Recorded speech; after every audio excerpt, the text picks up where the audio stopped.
Good morning students. आज की class में हम चैप्टर 5 जिसका नेम है राज्य, राजा और एक प्राचीन गणराज्य के बारे में जानेंगे कि पहले लोग अपने राज्य में एक राजा का चुनाव कैसे करते थे और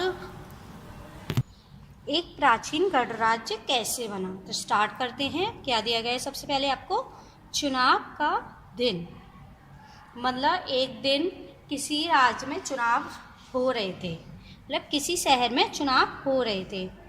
जब शंकरन उठा तो उसने देखा कि उसके नाना नानी वोट डालने जा रहे थे। जब शंकरन सुबह उठा था तो उसने देखा कि उसके नाना नानी मतलब तैयार हो गए हैं और वे कहीं जा रहे हैं। तो उन्होंने उससे पूछा कि आप कहाँ जा रहे हो? तो उन्होंने बताया कि वो वोट डालने जा रहे हैं। दरअसल वे चुनाव केंद्र पर सबसे पहले पहुंचना चाहते थे। मतलब उन्होंने बताया कि उन्हें चुनाव केंद्र जहाँ पर चुनाव होने वाले हैं वहाँ पर सबसे पहले पहुँचना है। शंकरन जानना चाहता था कि आखिर वे इतने उत्साहित क्यों थे। मतलब शंकरन के मन में सवाल आया कि मतलब ये इतनी सुबह जल्दी जल्दी वोट डालने जा रहे हैं, ये तो वोट बाद में भी डाल सकते हैं। उसके नाना जी ने उसे जल्दी में समझाने की कोशिश की और कहा, आज हम अपने शासकों का चुनाव करने जा रहे हैं। मतलब उसके नाना जी को जल्दी थी कहाँ पर?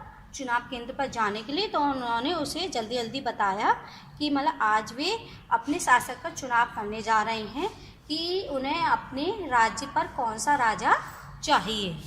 ये बात सभी को समझ में आई। अब यहाँ पर हम जानेंगे कि मतलब एक शासक कैसे बना जाता था। अभी नहीं, मतलब आज से पहले, मतलब प्राचीन काल में। तो देखिए कुछ लोग शासक कैसे बने। लगभग 50 वर्षों से हम अपने शासकों का चुनाव मतदान के जरिए करते आ रहे हैं। मतलब आज से 50 वर्ष से हम अपने शासक का चुनाव, मतलब हमें अपने राज्य में कौन सा शासक चाहिए उसका चुनाव हम किसके जरिए कर रहे हैं? मतदान के जरिए, मतलब वोट डालकर कर रहे हैं। लेकिन बहुत पहले लोग शासक कैसे बनते थे? मतलब सबसे प्राचीन काल में लोग, मतलब जैसे कि किसी राज्य का राजा कैसे बना जाता था, इसके बारे में पता है। हमने अध्याय 4 में यह पढ़ा कि कुछ राजा संभवतः जन यानी लोगों द्वारा चुने जाते थे। इससे पहले वाले चैप्टर में जब हमने पढ़ा था तो किताबें और कब्रों के बारे में, उसमें हमने ये जाना था कि कुछ लोग मतलब जो राजा थे, कुछ राज्यों के राजा किसके द्वारा चुने जाते थे? लोगों के द्वारा। परंतु करीब 3000 साल पहले राजा बनने की इस प्रक्रिया में कुछ परिवर्तन दिखाई दिए। मतलब आज से 3000 साल पहले मतलब ये राजा बनने की प्रक्रिया है, मतलब राजा बनने की जो विधि थी, रीति थी, उसमें कुछ अलग से परिवर्तन दिखाई दिए। कुछ लोग बड़े बड़े यज्ञों को आयोजित कर राजा के रूप में प्रतिष्ठित हो गए। मतलब कुछ लोग जिनके पास धन दौलत सब कुछ था तो उन्होंने बहुत बड़े बड़े यज्ञ कराए और उस राज्य पर अपना अधिकार कर लिया। मतलब एक तरीके से सभी लोगों से कहने लगे कि इस राज्य का शासक कौन है? हम हैं। इतनी बात सभी को समझ में आई। अभी हमने जाना था कि मतलब बड़े बड़े यज्ञ करके एक राजा बन जाता था। उनमें सबसे बड़ा यज्ञ कौन सा था? अश्वमेध यज्ञ। कौन सा था? अश्वमेध यज्ञ। एक ऐसा ही आयोजन था, मतलब अश्वमेध यज्ञ, मतलब एक इतना बड़ा यज्ञ था कि उसको ये करके कोई भी व्यक्ति राजा बन सकता था। इसमें एक घोड़े को राजा के लोगों की देख रेख में स्वतंत्र विचरण के लिए छोड़ दिया जाता था।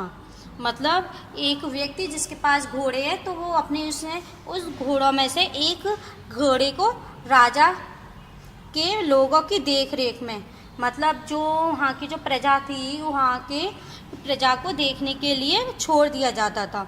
इस घोड़े को किसी दूसरे राजा ने रोका तो उसे वहाँ अश्वमेध यज्ञ करने वाले राजा से लड़ाई करनी पड़ती थी। मतलब वह व्यक्ति जिसने उस घोड़े को छोड़ा है किसके लिए? यज्ञ करने के लिए। मतलब वो तो यज्ञ करेगा और उसने अपने घोड़े को छोड़ दिया किसके देख रेख के लिए? राजा तथा उसके प्रजा को देख रेख के लिए। अगर कोई व्यक्ति उस घोड़े को रोकता था तो उस व्यक्ति को जो अश्वमेध यज्ञ करा रहा है उससे लड़ाई करनी पड़ती थी। अगर उन दोनों में लड़ाई हो जाती थी और अगर जो यज्ञ करा रहा है अगर वो जीत जाता था तो उसको वह राज्य मिल जाता था। अगर उन्होंने घोड़े को जाने दिया तो इसका मतलब यह होता था कि अश्वमेध यज्ञ करने वाला राजा उनसे ज़्यादा शक्तिशाली था। ये बात अभी मैंने आपको बताई थी। इसके बाद उन राजाओं को यज्ञ में आमंत्रित किया जाता था, और जैसे कि अगर वो उस राज्य का राजा बन जाता था तो वो अपने अगल के, अपने आसपास के गांवों के राजाओं को अपने यज्ञ में आमंत्रित करते थे। यह यज्ञ विशिष्ट पुरोहितों द्वारा संपन्न किया जाता था, और जो अश्वमेध यज्ञ बड़े बड़े पुरोहित मतलब बड़े बड़े पंडितों द्वारा किया जाता था। इसके लिए उन्हें उपहारों से सम्मानित किया जाता था। जैसे कि आज के ज़माने में भी अगर हम अपने घर में पूजा कराते हैं, पंडित जी को बुलाते हैं, तो हम उनको दक्षिणा के रूप में कुछ भेंट देते हैं। तो ऐसे ही वो लोग भी उन्हें यज्ञ कराने के लिए उपहार देते थे। अश्वमेध यज्ञ करने वाला राजा बहुत शक्तिशाली माना जाता था। मतलब लोगों का मानना है कि मतलब जो अश्वमेध यज्ञ कराता था वो बहुत शक्तिशाली होता था। मतलब एक तरीके से उसमें देवी देवताओं का वास होता था कि वे भी चाहते हैं कि इस राज्य का राजा वही व्यक्ति बने। यज्ञ में आमंत्रित सभी राजा उसके लिए उपहार लाते थे, और जो आसपास के राजा थे वो जब वो यज्ञ में आमंत्रित किए जाते थे और यज्ञ में आते थे तो वही उस राजा के लिए भेंट स्वरूप मतलब उसको गिफ्ट देने के लिए बहुत सारे उपहार लाते थे। इन सभी आयोजनों में राजा का मुख्य स्थान होता था। मतलब कोई भी आयोजन हो, इसमें मुख्य मेन हेड कौन होता था? मेन कौन होता था? राजा। उसे राज सिंहासन या बाकी खाल के एक विशेष आसन पर बिठाया जाता था। मतलब जो राजा जो मुखिया होता था उसे राज सिंहासन, मतलब उसके लिए या तो अलग से सिंहासन बनाया जाता था, या अगर वो किसी लकड़ी के पटे पर या पहाड़ पर बैठता था तो उस पर बाघ की खाल को बिछाया जाता था और उसके ऊपर उसे बिठाया जाता था। युद्ध क्षेत्र में राजा का साथ ही उसका सहचर होता था। मतलब जब भी वो युद्ध लड़ने जाता था तो जो सारथी कौन होता है? जो घोड़े जो उनके रथ को चलाता है। सारथी कौन होता है? जो उनके रथ को चलाता है, वही उनका साथी होता था। किसके लिए? युद्ध के मैदान में। यज्ञ के अवसर पर वह राजा की विजयों तथा अन्य गुणों का गान करता था। मतलब वह सारथी या उसका जो साथी जो युद्ध के मैदान में उसके साथ होता था, वो यज्ञ के दौरान उनको सभी लोगों को बताता था कि इन्होंने किस राज्य को कैसे जीता और उनमें क्या क्या विशेषताएं हैं। राजा के सगे संबंधी, खासकर उसकी रानियों तथा पुत्रों को भी कई छोटे छोटे अनुष्ठान करने होते थे। मतलब जो राजा के रिश्तेदार और स्पेशली उनकी रानियां, मतलब एक तरीके से उनकी पत्नियां और उनके जो पत्नियों से जो पुत्र होते, पत्नियां और उनके पुत्र, मतलब उस राजा के पुत्र, उन लोगों को भी उस यज्ञ में छोटे छोटे यज्ञ करने होते थे। अनुष्ठान मतलब एक तरीके से प्रण करने होते थे। अन्य सारे आमंत्रित राजाओं का काम सिर्फ बैठकर यज्ञ की पूरी प्रक्रिया को देखना भर था, और जो अन्य लोग आते थे, जो आसपास के राजा वगैरह आते थे, उनका काम क्या होता था कि सिर्फ वे यज्ञ को देखते थे। राजा के ऊपर पुरोहित पवित्र जल के छिड़काव के साथ साथ अन्य कई अनुष्ठान करता था। जो पुरोहित जो यज्ञ करा रहे हैं फिर राजा के ऊपर शुद्ध जल का छिड़काव करते थे। एक तरीके से उनको जल के छिड़काव के बाद शुद्ध किया जाता था, शुद्ध माना जाता था, और उसके बाद उनसे कई अनुष्ठान मतलब उनसे कई प्रक्रियाएं पूरी करवाते थे। वेश्य अथवा वैश्य जैसे सामान्य लोग उपहार लाते थे। वेश्य या अथवा वैश्य मतलब जो वैश्य लोग जो शुद्ध जो राजा वगैरह थे वे, उनके लिए सामान्य लोग और जो प्रजा वगैरह थी वे लोग भी राजा के लिए उपहार लाते थे। मतलब वो अपनी खुशी जाहिर करते थे कि हमने इन्हें राजा के रूप में मान लिया है। जिन्हें पुरोहित शूद्र मानते थे उन्हें कई अनुष्ठानों में शामिल नहीं किया जाता था। मतलब वो पंडित जो यज्ञ करा रहे थे वे लोग शूद्र को इस यज्ञ में आगे नहीं देते थे, क्योंकि वे उन्हें कैसे समझते थे? निचली जाति का, मतलब पिछड़ी जाति का समझते थे कि ये लोग इस यज्ञ में बैठने के योग्य नहीं है, क्योंकि वे अनुष्ठान वगैरह नहीं करते थे, मतलब पूजा वगैरह देवी देवता को नहीं मानते थे, इसलिए उन्हें इस यज्ञ में शामिल नहीं किया जाता था। वर्ण, इसमें वर्ण क्या होता है? इसमें बेटा पुरोहितों ने लोगों को कार्य के अनुसार मतलब उनके कामों के अनुसार 4 भागों में विभाजित किया है, और उन हर प्रत्येक भाग को हम क्या कहते हैं? वर्ण। क्या कहते हैं? वर्ण। और ये 4 भाग कौन कौन से हैं? क्षत्रिय, कौन सा है? क्षत्रिय, ब्राह्मण, वैश्य और शूद्र। कौन कौन से हैं? क्षत्रिय, ब्राह्मण, वैश्य और शूद्र। अब देखिए, इस समय उत्तर भारत में खासकर गंगा यमुना क्षेत्र में कई ग्रंथ रचे गए। मतलब जब ये अश्वमेध यज्ञ वगैरह होते थे, राजा बनने की जो प्रक्रिया होती थी, उस समय उत्तर भारत में गंगा यमुना, मतलब जो गंगा यमुना के आसपास के क्षेत्र हैं, वहाँ पर लोगों ने कई ग्रंथों की रचना की। ऋग्वेद के बाद रचे होने के कारण ये उत्तर वैदिक ग्रंथ कहे जाते हैं। मतलब इनकी रचना किसके बाद हुई थी? ऋग्वेद के बाद। किसके बाद हुई थी? ऋग्वेद के बाद हुई थी। इसीलिए और ये कहाँ पर लिखे गए थे? उत्तर भारत में। तो इसीलिए इन ग्रंथों को हम क्या कहते हैं? उत्तर वैदिक ग्रंथ। क्या कहते हैं?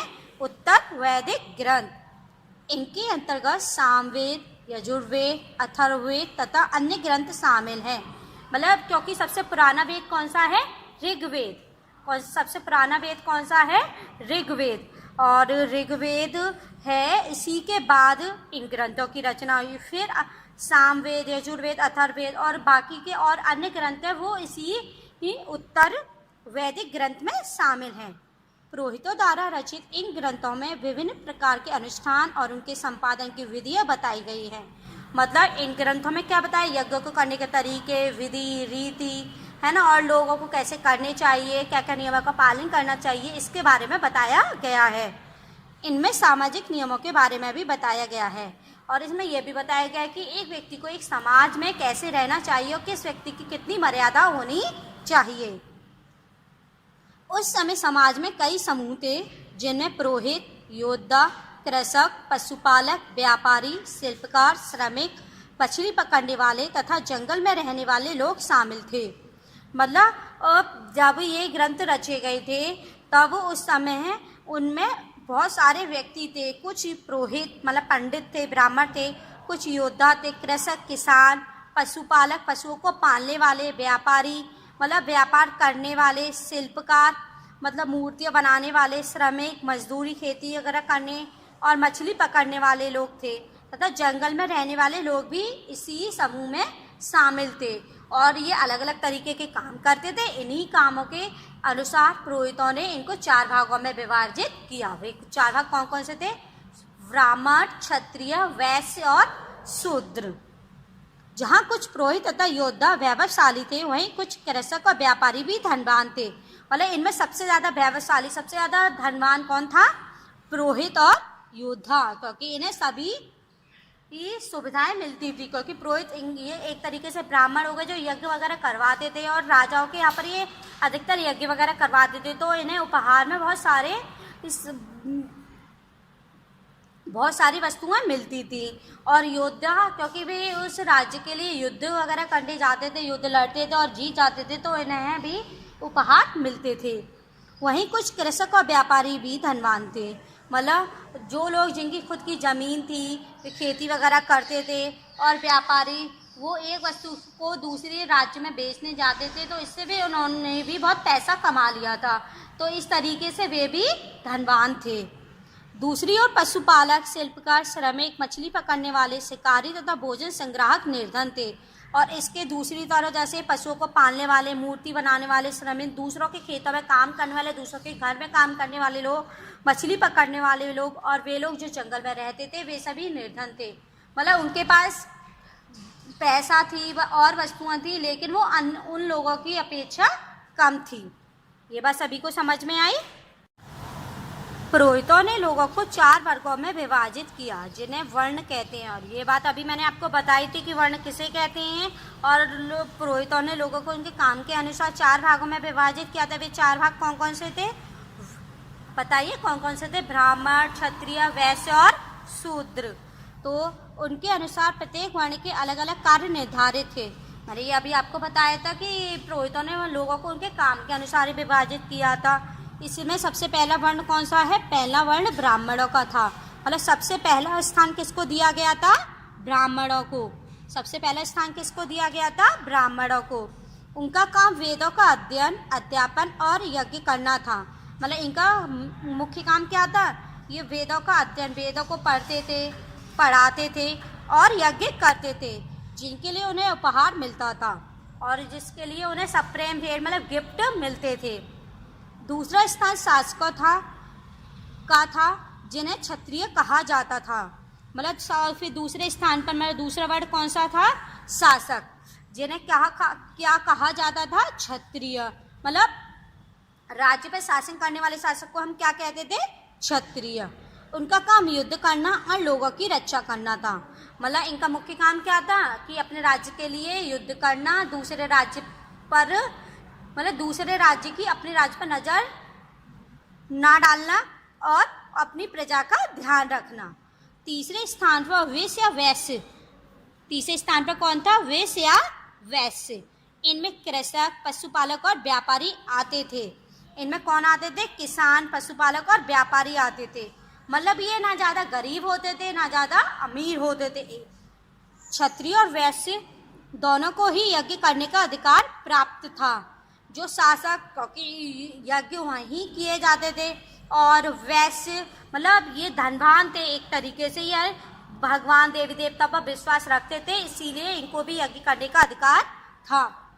वर्णों में अंतिम स्थान शूद्रों का था और सबसे लास्ट में हमने किसको माना है, शूद्रों को, क्योंकि ये अनुष्ठान वगैरह नहीं करते थे, इसीलिए इन लोगों को यज्ञ करने का अधिकार नहीं था, ना ही ये किसी यज्ञ में आमंत्रित किए जाते थे। तो इसे अभी हमने पढ़ा था कि अश्वमेध यज्ञ में किन लोगों को शामिल नहीं किया जाता था, इसके बारे में अभी हमने जाना था। इनका काम अन्य तीनों वर्णों की सेवा करना था। मतलब शूद्र को सबसे पिछड़ी जाति का माना जाता था। वो ये मानते थे, पुरोहित ये मानते थे कि इनका काम सिर्फ हम जैसे लोगों की सेवा करना है, इन्हें कोई अनुष्ठान करने का अधिकार नहीं था। प्राय औरतों को भी शूद्रों के समान माना गया और इन्हें कोई मतलब इनको भी कोई यज्ञ में आमंत्रित नहीं करता था और ना ही यज्ञ में शामिल करता था। और औरतों को भी मतलब जो प्राचीन काल में जो औरतें थी उनको भी शूद्र माना गया, मतलब उन्हें भी पिछड़ी जाति का माना गया। महिला तथा शूद्रों को वेदों के अध्ययन का अधिकार नहीं था। जो महिलाएं और जो शूद्र थे उन लोगों को वेद मतलब जिसको वो पढ़ाते थे, खुद पढ़ते थे, उनका अधिकार नहीं था। ये बात सभी को समझ में आई। पुरोहितों के अनुसार सभी वर्णों का निर्धारण जन्म के आधार पर होता था। जो पंडित थे वे लोग मानते थे कि जो सभी वर्णों का निर्धारण मतलब सभी वर्गों का जो विभाजन है वो किसके आधार पर होता है, जन्म के आधार पर। जैसे अगर किसी के यहाँ पर कोई पुत्र या पुत्री हुई है, अगर उसने क्षत्रिय में जन्म लिया है तो वो क्षत्रिय वर्ण का माना जाता था। अगर किसी ने पुरोहित के घर पर, ब्राह्मण के घर पर जन्म लिया तो ब्राह्मण वर्ण का माना जाता था। अगर किसी ने शूद्र वर्ण के यहाँ पर जन्म लिया है तो वो शूद्र वर्ण का माना जाता था। उदाहरण के तौर पर ब्राह्मण माता पिता की संतान ब्राह्मण ही होती थी। बाद में कुछ लोगों को अछूत माना गया। मतलब जरूरी नहीं है कि ब्राह्मण माता पिता की संतान ब्राह्मण ही हो। कुछ लोगों ने बाद में इन लोगों को क्या माना था, अछूत माना था। मतलब जो गलत तरीके से काम करते थे, गलत काम करते थे, उन लोगों को ब्राह्मण नहीं माना गया था। अछूत वर्गों में कुछ शिल्पकार, शिकारी तथा भोजन संग्राहक शामिल थे। मतलब एक तरीके से ये अछूत लोग कौन हो गए, शूद्र हो गए। कौन हो गए, शूद्र हो गए। साथ ही इनमें वे लोग भी आते थे जो शवों को दफनाने या जलाने का काम करते थे, और इनमें उन लोगों को भी शामिल किया गया था जो लोग जैसे कि कोई व्यक्ति मर जाता था, उनको दफनाने की प्रक्रिया या जलाने की प्रक्रिया को पूरा करवाते थे। इन लोगों से संपर्क अपवित्र माना जाता था। मतलब पुरोहित मानते थे अगर इनसे कोई व्यक्ति छू गया या उनके आपस में बात वगैरह करते हुए देख लिया या उनके संपर्क में आ गया तो वो क्या हो गया, अछूत हो गया। कई लोगों ने ब्राह्मणों द्वारा बनाई हुई इस वर्ण व्यवस्था को स्वीकार नहीं किया। मतलब कुछ लोग मानते थे कि ब्राह्मण ने ये सही नहीं किया है।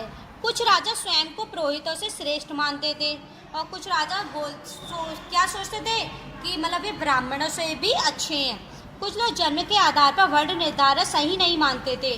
कुछ लोग ये भी कहते थे कि ये गलत है, क्योंकि जन्म से हम किसी को ये नहीं बता सकते कि ये कैसा है। हम किसी के व्यवहार को पता नहीं कर सकते ना जन्म के समय। जबकि कुछ लोग चाहते थे कि अनुष्ठान संपन्न करने का अधिकार सबका हो। मतलब और कुछ लोग ये चाहते थे कि मतलब जो यज्ञ करने का अधिकार है वो सभी का हो।